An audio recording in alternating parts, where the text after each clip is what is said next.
큰 믿음을 가지기 위해서, 또 온전한 믿음을 가지기 위해서, 믿음의 역사를 이루기 위해서는 반드시 성령으로 말미암은 꿈, 환상, 예언이 부어져야 합니다. 오늘 말씀해 보게 되면 오순절에 성령이 제자들에게 임했을 때에 제자들 모두는 예언을 하게 되었습니다. 예수님이 이 땅에 오셔서 십자가에 못 박혀 죽으시고 우리의 죄를 속죄하신 후에 그가 다시 살아나셔서 하늘로 승천하시게 되면 성령을 주신다고 하셨습니다. 그 성령을 요엘이 미리 예언을 했던 것입니다. 그 성령이 지금 예수님의 제자들에게 임한 겁니다. 자, 이 성령이 임하자 예언이 일어났는데 이 예언이 뭐냐면 장래의 일에 관한 말씀이었습니다. 이것은 요엘에 의하면 모든 예수를 믿는 사람들에게 그 육체에 다 부어질 것이라고 말하고 있습니다. 성령이 모든 육체, 예수를 믿는 사람의 그 육체에 부어지게 되면 예언하게 되고 환상을 보게 되고 꿈을 꾸게 됩니다. 우리나라는 성령을 받으면 방언을 한다고 얘기를 하는데 물론 방언이 흔합니다. 그러나 방언을 못하는 분들도 있으시죠. 성령을 받아도. 하지만 성령을 받으면 반드시 꿈, 환상, 예언이 임하게 됩니다. 그러다 보니까 장래에 대해서 사람들이 알게 되고 보이지 않는 미래지만 예언을 통해서 하나님이 말씀해 주셨기 때문에 그것을 자기들의 꿈, 자기들의 비전으로 붙잡고 믿음으로 살아가며 그것을 이루어 내었습니다. 성령이 임하면 성령은 우리에게 꿈을 주십니다. 비전을 주십니다. 여러분, 이 예언이라는 거, 환상이라는 거, 꿈이라는 거, 이걸 한마디로 말하면 비전, 장래에 대한 이야기입니다.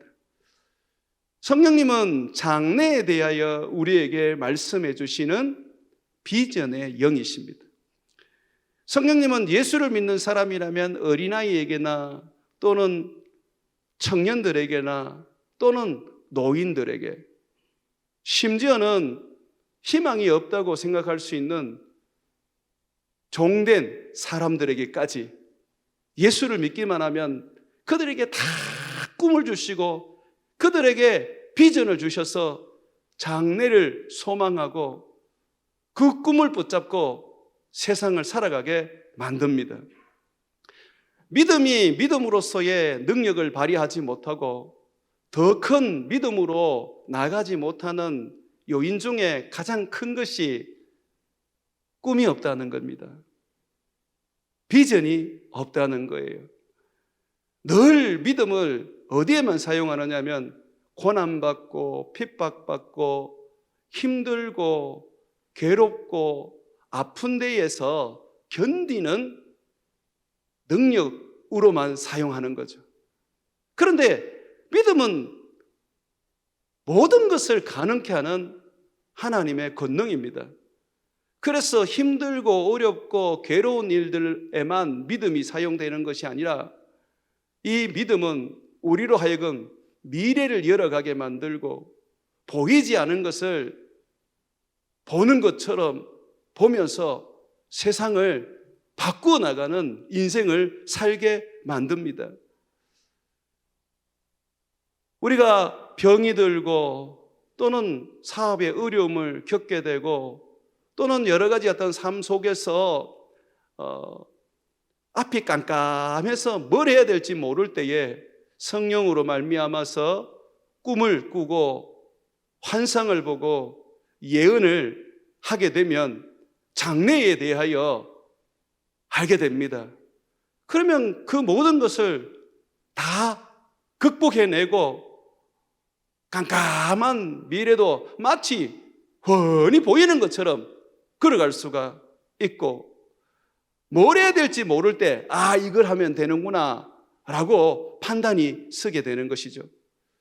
그래서 여러분, 우리는 반드시 성령의 충만함을 받을 때에 성령으로 말미암아 비전의 영, 예언의 영, 꿈의 영이 우리에게 임해야 합니다. 우리가 꿈을 가지지 못하고 장래에 대하여 소망을 가지지 못하면 광야에서 불평하고 원망하던 이스라엘 백성처럼 되어버립니다. 이스라엘 백성들이 왜 광야에서 늘 불평하고 원망하면서 하나님께서 말씀하신 그 가나안 땅에 들어가는 것을 주저했는지 아십니까? 그들에게 꿈이 없었기 때문입니다. 그들에게는 환상이 없었기 때문이죠. 하루는 하나님께서 이스라엘 백성들이 사는 그곳에 70장로를 하나님께서 따로 세우셨어요. 그들에게 성령을 주님이 일시적이었지만 모세에게 부으신 것처럼 부어주신 것입니다. 이 장로들에게라도 성령을 부어서 예언하게 하면서 장래의 일에 대하여 자기의 입술로 듣고 깨우칠 수 있도록 하나님이 하셨던 것입니다. 성령이 그렇게 임하자 여호수아가 그 모습을 보고 야, 이거는 큰일 날 일이다. 오직 성령은 모세만 받아야 하는데 지금 장로들이 다 성령을 받는구나. 빨리 가서 모세에게 알려야 되겠다. 그래서 모세에게 가가지고 모세여, 지금 사람들이 예언을 합니다. 성령이 임했습니다. 빨리 못하게 막으셔야 합니다. 라고 말을 했던 것입니다. 그때에 모세가 뭐라 그러냐면 이렇게 말했습니다. 민수기 11장 29절에 보게 되면 모세가 여호수아에게 이르되 네가 나를 두고 시기하느냐? 여호와께서 그의 영을 그의 모든 백성에게 주사 다 선지자 되게 하시기를 원하노라고 했습니다. 모세는 자기만 성령을 받는 것이 아니라 이스라엘 모든 사람들이 다 성령을 받기를 원했습니다. 성령을 통하여서 그들이 다 선지자와 같이 예언하고 환상을 보고 꿈을 꾸기를 원했습니다. 왜냐하면 광야에서 전혀 꿈을 꾸지 않고 환상을 보지 못한 이들은 먹고 사는 문제 때문에 늘 고민하고 괴로워하고 이집트를 그리워하면서 그때 먹었던 이집트에서의 고기, 양념들 거기에만 마음을 뒀기 때문입니다. 이스라엘 백성들이 늘 울면서 모세 앞에서 부르짖고 하나님 앞에서 원망했던 그 말이 무엇입니까? 누가 우리에게 고기를 주어서 먹게 할 것인가? 우리가 이집트에 있을 때는 값없이 생선과 오이와 참외와 부추와 파와 마늘을 먹었는데 이제는 먹지도 못하는구나. 우리는 기력이 다하여 만나 외에 보이는 건 아무것도 없구나. 하나님으로부터 성령을 받아가지고 성령께서 우리에게 꿈을 주시고 환상을 주시고 예언을 주셔서 장래의 일을 보여주지 않으면 우리도 먹고 사는 문제에서 못 벗어납니다. 뭘 먹을까? 뭘 마실까? 내가 뭐 어떻게 해야지 이 힘겨운 세상 그래도 내가 내 처자식 먹여 살리면서 살아갈 수 있을까? 항상 생활의 염려에서 못 벗어나는 것입니다. 그러나 하나님의 성령이 우리에게 임하여서 환상을 보여주시고 예언하시고 꿈을 보여주심으로 장래의 일을 알게 하시면 이 장래를 보면서 광야의 그 괴로움과 그 힘든 것이 아무것도 아닌 것처럼 느껴지고 이집트에서 먹었던 고기라든지 또 과일이라든지 생선이라든지 다양한 양념들이 별로 의미 없게 느껴집니다. 가나안 땅에 하나님이 주실 그 하나님의 축복, 젖과 꿀이 흐르는 그 땅에서 하나님이 주실 그 행복, 그 영광, 그것이 눈에 보이게 되면 광야는 힘들지 않는 거예요. 이집트를 돌아보지 않는 거예요. 여러분들이 사는데 너무 마음을 두고 늘 사는 것이 염려스럽고 두렵고 그것이 걱정될 수밖에 없는 것은 하나님이 주시는 꿈이 없는 거죠. 하늘로부터 주어진 꿈이 없단 말입니다. 만약에 주님께서 우리에게 장래에 대하여 알게 하셨다면, 꿈을 주시고 예언을 주시고 환상을 주셔서 미래를 알게 하셨다면 여러분은 먹고 사는 문제에 집착하지 않습니다. 그 꿈을 위하여 헌신하고 그 미래를 위해서 여러분들은 온 마음을 쏟아서 그것을 위하여 헌신하고 달려가게 되지요. 우리가 또한 하나님으로부터 비전을 받고 하나님으로부터 꿈을 받게 되면 우리는 어떠한 상황 속에서도 절망하지 않습니다. 자포자기하지 않습니다. 사는 게 고달프고 내가 왜 살아야 하느냐 라면서 스스로 절규하고 우울해하지 않습니다. 비전이 없으니까, 꿈이 없으니까 그냥 하루하루 살아가는 인생, 그 고통스러운 인생, 내가 부모를 잘못 만나서 살아가는 내 인생, 내가 이 김천에 태어나서 내가 가지는 이 참 힘겨운 인생, 그것이 원망스럽고 저주스러운 것입니다. 요셉이 어떤 사람이었습니까? 가나안에서 가장 큰 부자의 아들이었지 않습니까? 그는 채색 옷을 입으면서 아버지의 사랑을 독차지하면서 살았던 인물이었지 않습니까?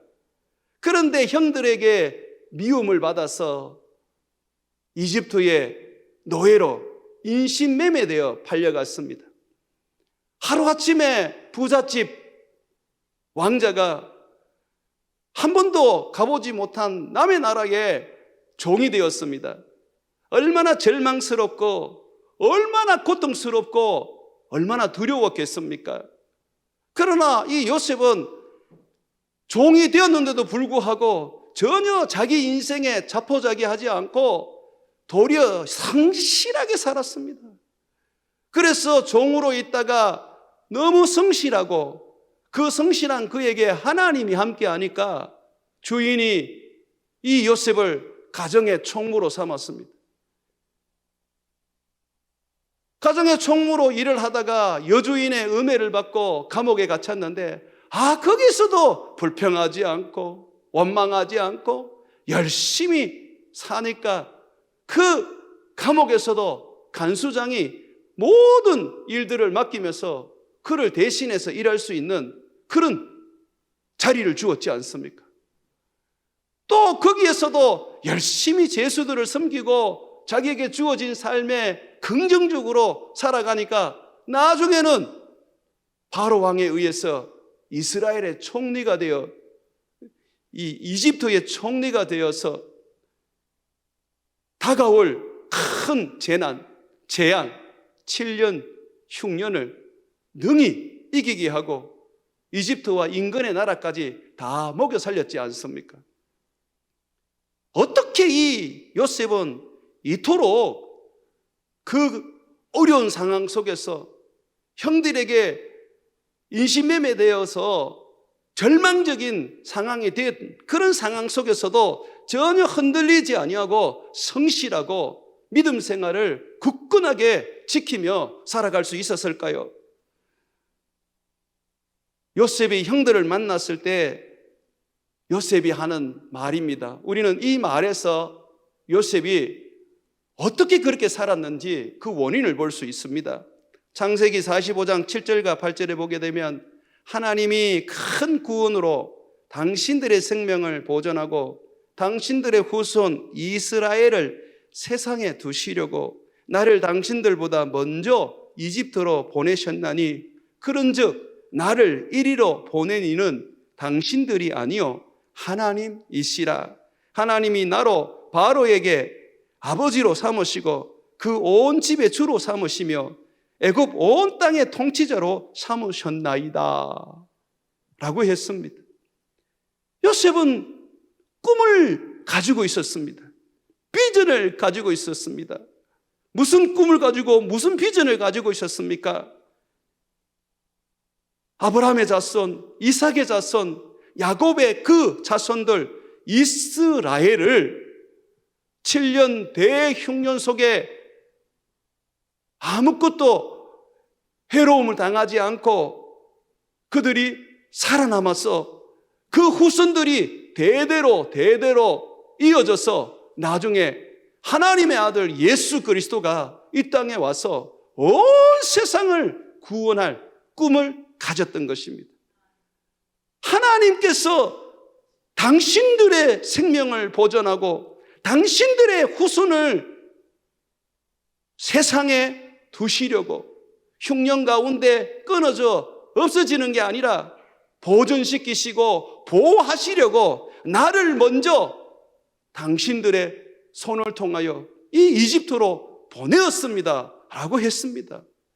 여러분, 우리가 꿈이 있고 성령으로 말미암아 비전이 있으면 어떤 문제가 생겨도 어떤 어려움이 생겨도 그거 다 극복할 수가 있습니다. 하나님께서 뜻하시는 것을 이루기 위해서 이런 고난도 받아야지. 그래, 주님이 날 통하여 하실 일이 있다고 하시는데 내가 이 일을 하려면 능히 내가 죽음의 문턱까지 가기도 해야지 라고 우리는 말하면서 그 모든 어려움들을 박차고 뛰어넘을 수 있는 겁니다. 예수님도 비전이 있었기 때문에 고난을 받으시고 십자가에 못 박혀 죽으셨던 겁니다. 왜 죽으셨습니까? 그가 죽으심으로 죄인된 우리를 다 살려서 새 생명 주시고 그가 부활하심으로 우리도 부활하여 저 천국의 영원한 나라를 상속받게 하겠다는 그 비전 아닙니까?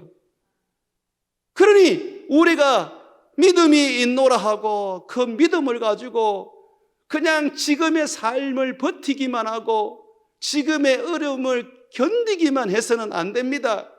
그 믿음이 정말 능력을 바라고 그 믿음이 나로 하여금 그 어려움 속에서도 찬양하게 만들고 그 믿음이 어떠한 힘겨움 속에서도 긍정적인 마음을 가지고 원수도 용서하고 사랑할 수 있게 만들어줘야 하거든요. 그러려면 성령으로 말미암아 비전을 받아야 합니다.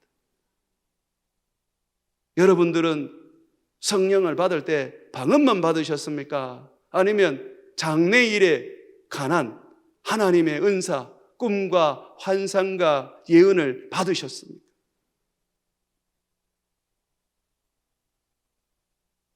여러분이 믿든지 안 믿든지 제 이야기를 하나 하겠습니다.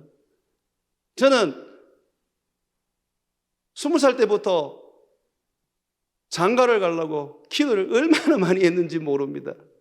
성경에 보게 되면 두 사람이 땅에서 무엇이든지 기도하면 저희를 위하여 다 이루리라 하는 말씀이 마태복음에 나옵니다. 이 두 사람이 누구겠습니까? 부부 아니겠습니까? 그래서 저는 정말 믿음의 배우자를 만나서 기도의 역사를 경험하고 함께 기도함으로써 하나님이 주시는 큰 복을 누리고 싶었습니다. 또 성경에 보면 두세 사람이 내 이름으로 모인 곳에 내가 그들 중에 함께한다 그랬습니다. 이 두세 사람은 교회입니다. 결혼은 곧 믿음의 교회를 세우는 일이었습니다. 음부의 권세도 무너뜨리는 능력의 교회를 세우는 일이었습니다. 그래서 열심히 기도를 했는데 하루는 하나님께서 제게 꿈을 통하여 한 사람을 보여주시는 겁니다. 하나님께서 보여주는 그 사람이 저는 저의 아내가 될 사람이라는 것을 알 수가 있었습니다. 하나님께서 보여주는 그 꿈은 나중에 예언으로도 말씀해 주시고 주님은 변함없이 나에게 내가 바라던 배우자가 누구인지를 알려주었습니다. 그런데 그때가 제가 신학대학을 다니던 2학년이었습니다.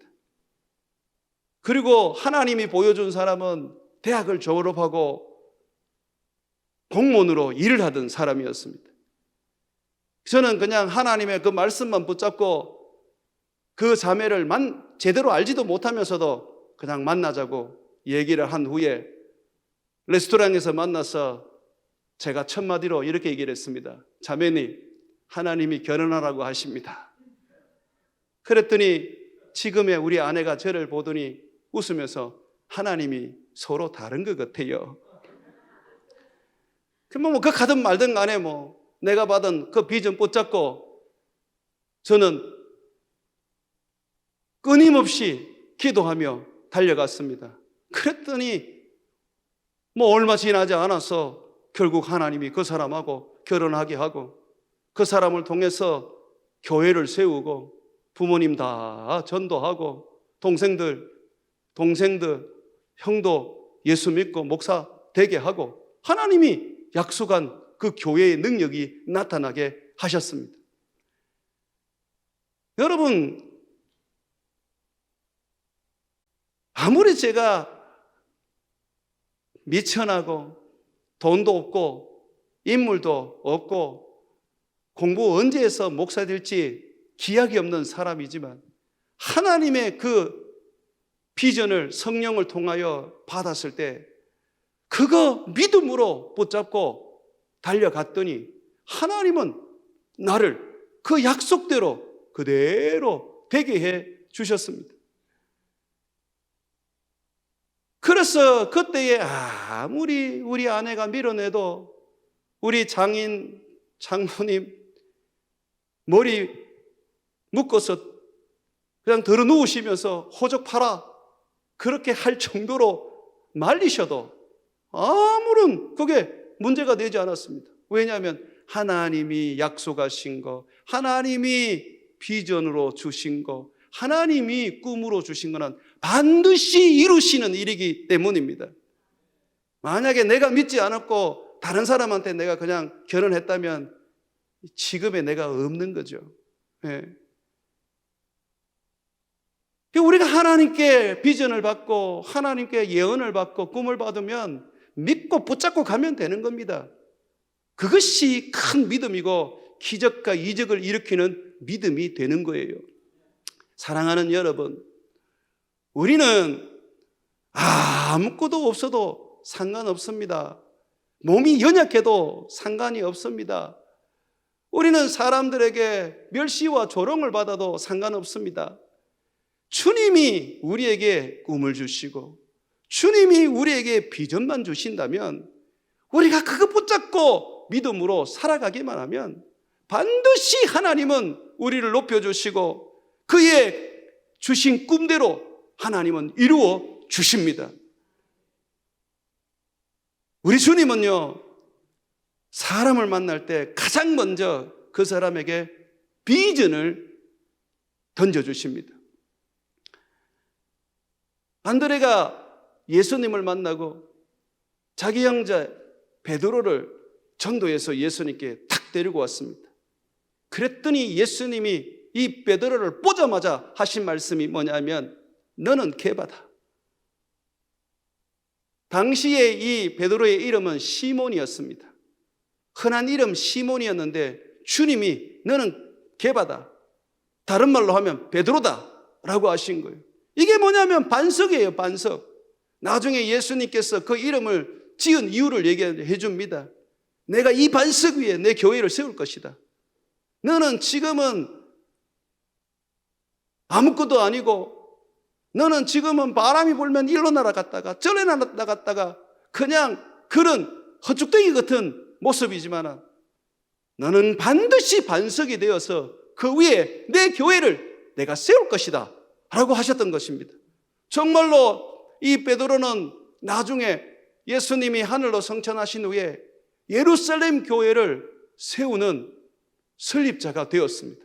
설교 한 번에 3,000명이 예수를 믿고, 그 다음에 또 설교를 했더니 5,000명이 예수를 믿으면서 엄청난 사람들이 예루살렘에서 예수님의 제자가 되었습니다.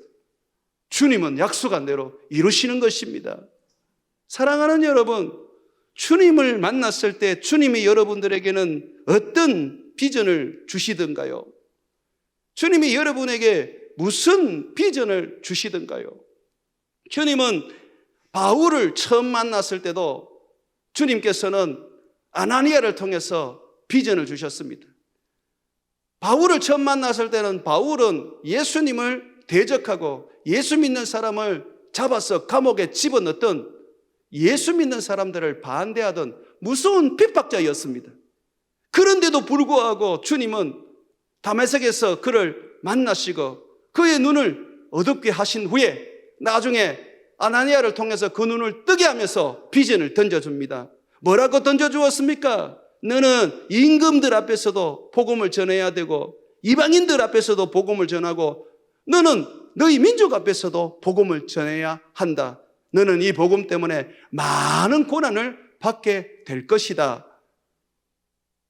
정말 주님이 주신 이 비전대로 바울은 임금들 앞에서 복음을 전했고, 뿐만 아니라 이 바울은 자기 민족과 그리고 첫 선교사가 되어서 온 세상에 있는 이방인들에게도 복음을 전하고 교회를 세우는 인물이 되었던 것입니다. 사랑하는 여러분, 주님이 우리에게 꿈을 주시고 주님이 우리에게 비전을 주시고 주님이 우리에게 장래에 대하여 말씀하면 게임은 끝나는 겁니다. 그것이 이루어질 때까지 믿음으로 견디고 믿음으로 달려가고 믿음으로 살아가기만 하면 되는 겁니다. 제가 10년 전에 이 김천으로, 미국에서 김천으로 개척하러 올 때도 하나님은 꿈을 주셨어요. 비전을 주셨어요. 내가 선교하는 교회를 세울 것이다. 알겠습니다, 주님 하고 왔을 때 그때는 아무것도 없었어요. 공장에서 장로님과 함께 개척할 때에 처음 왔는 사람들이 중국 노동자들, 그 교포들 몇 명밖에 없었습니다. 그런데 지금 10년이 되었을 때 보십시오. 우리는 지금 5가정을 선교사로 지금 보내어 놓고 있습니다. 뿐만 아니라 지금 우리 선교 후보생들이 지금 10명이 되어서 그들이 다 훈련받고 곧 있으면 선교사로 나갈 겁니다. 오늘 새로운 인물이 찬양하죠. 이 우리 선교 후보생이란 말이죠. 하나님께서 약속하신 대로, 하나님이 말씀하신 대로, 하나님이 우리에게 꿈꾸게 하시는 대로 반드시 이루시는 분이십니다. 그래서 우리는 헛된 내 꿈 꾸지 말고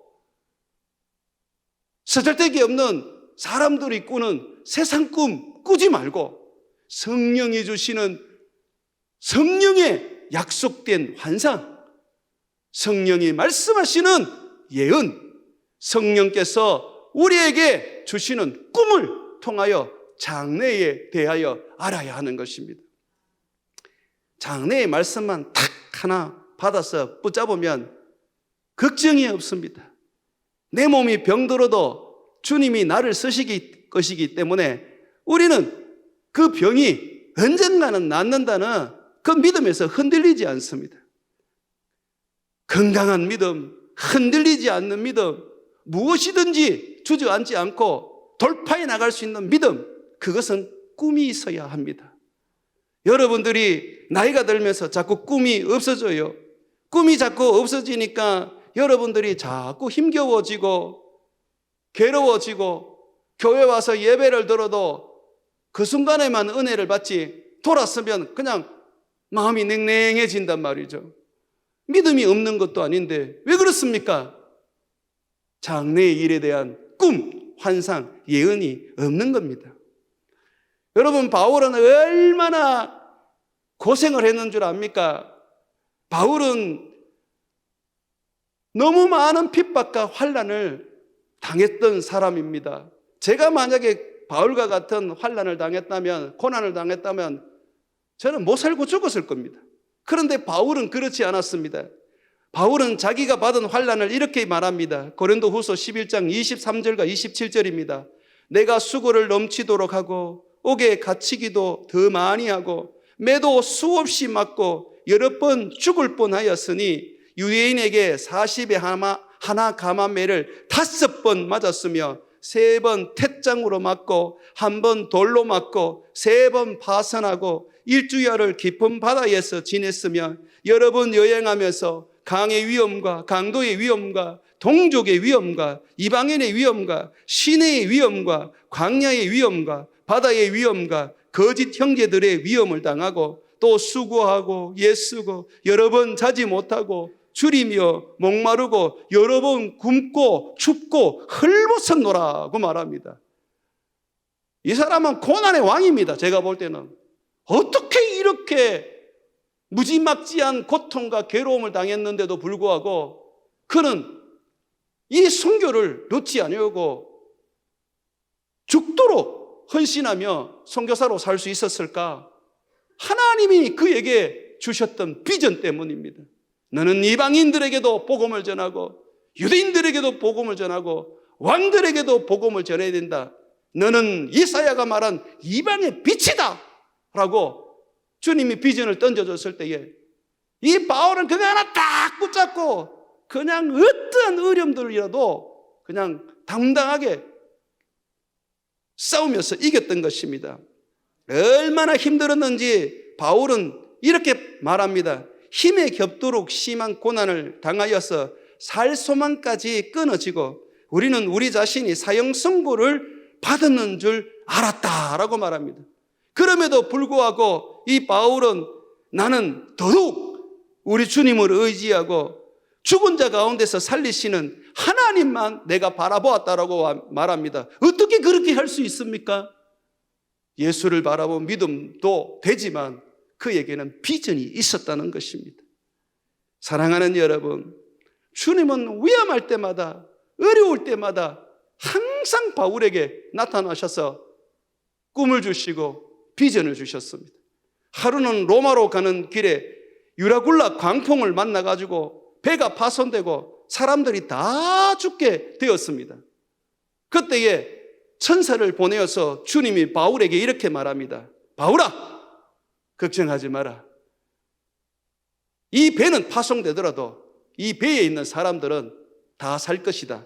왜냐하면 내가 이 사람들을 너의 손에 붙였다. 걱정하지 마라. 내가 너 때문에 다 살려줄 것이다. 그리고 네가 이 풍랑 속에서도 살아야 하는 이유는 로마에 가서 네가 복음을 전해야 하기 때문이다 라고 하셨던 겁니다. 여러분, 비전이 있는 사람은요 사람을 살립니다. 비전이 있는 사람하고 같이 다니면요 유라굴라 강풍이 와도 목숨을 해할 수가 없는 거예요. 살려주시는 거예요. 왜? 이 비전이 있는 사람을 살려야 되거든. 하나님이 우리에게 비전을 주시는 것은 하나님이 그의 뜻을 말씀하신 것이고 그의 뜻을 말씀하신 하나님은 우리가 믿음으로 반응하고 그 믿음으로 비전을 붙잡기만 하면 반드시 이루어 주시는 겁니다. 여러분들이 많은 비전을 받았는데도 불구하고 그 비전이 이루어지지 않은 것은 아마 여러분들이 믿음으로 그것을 끝까지 붙잡지 않고 중간에 포기했기 때문일 겁니다. 사단은 하나님이 비전을 줄 때는 찝찝거리지 않습니다. 우리가 비전을 받을 때는 사단이 멋지게 서서 바라보기만 합니다. 그러면서 이렇게 말합니다. 그래, 너 하나님으로부터 비전 받아. 너 꿈 받아. 이제 네가 그것만 받아 놓으면 내가 그거 무용지물 만들어 버릴 거야. 사단은 그렇게 얘기합니다. 그래서 우리가 비전을 받고 난 다음부터는 사단이 와서 괴롭히고 고난 주고 어려움 줘서 야, 하나님이 이거 이루어 줄 것 같아? 안 이루어져. 야, 너에게 이런 비전을 줬는데 왜 이런 고난이 생겨? 야, 너에게 왜 이런 꿈이 있는데 너 왜 이렇게 살아가? 말도 안 되는 소리 하지 마. 야, 너의 볏집단에게 너희 형제 11명이 그 11명의 볏집단이 전부 다 절을 했는데, 그런데 네가 지금 이집트로 노예로 팔려간단 말이야. 야야야야, 네 꿈은 개꿈이야, 개꿈. 하늘의 해와 달과 별들이 너의 별을 보고서 절을 했어? 야, 이놈아, 개꿈이야. 어떻게 네가 너희 그 가나안 땅에서 형제들의 왕이 되어야 되는데 이집트로 노예로 팔려가냐? 웃기지 마. 사단은 항상 그렇게 얘기합니다. 그럴 때 어떻게 해야 됩니까? 사탄은 물러거라. 그렇게 말하면서 주님의 말씀은 흔히 없다. 반드시 이루신다. 우리 주님이 그 일을 이루시는 데 있어서 편한 길도 있고 굽은 길도 있고 고생하는 길도 있다. 어느 길로 갈지는 내가 정하는 게 아니고 하나님이 나를 끌고 가시기 때문에 내가 그 가는 길에 순종하고 복종하면 마침내 나는 우리 주님의 그 꿈을 이루게 될 것이다 라고 그렇게 여러분들이 말하면서 사단을 쫓아내어야 하는 것입니다. 여러분들은 여러분 자녀들에 대해서 꿈이 있습니까? 비전이 있습니까? 아이고 목사님, 그냥 대학이나 나와가지고 괜찮은 직장이나 들어가고 결혼이나 하고 애나 한둘 낳아가지고 막 그렇게 알콩달콩 사다가 그래 뭐 예수님 오시면 천국 가면 안 되겠습니까? 여러분 아마 그렇게 얘기할 겁니다. 그런 우리 하나님이 여러분을 보면 뭐라 그러겠습니까? 에이구 꿈 없는 놈, 성령을 그만큼 갖다 부도 성령 받을 때는 그냥 울면서 할렐루야 아멘하고 그냥 끝나면 또다시 비전 없는 인생을 살고 얼마나 답답하시겠습니까? 주님은 어린아이에게도 비전을 주시고 청년들에게도 비전을 주시지 뿐만 아니라 늙은이들에게도 비전을 주신다고 말합니다.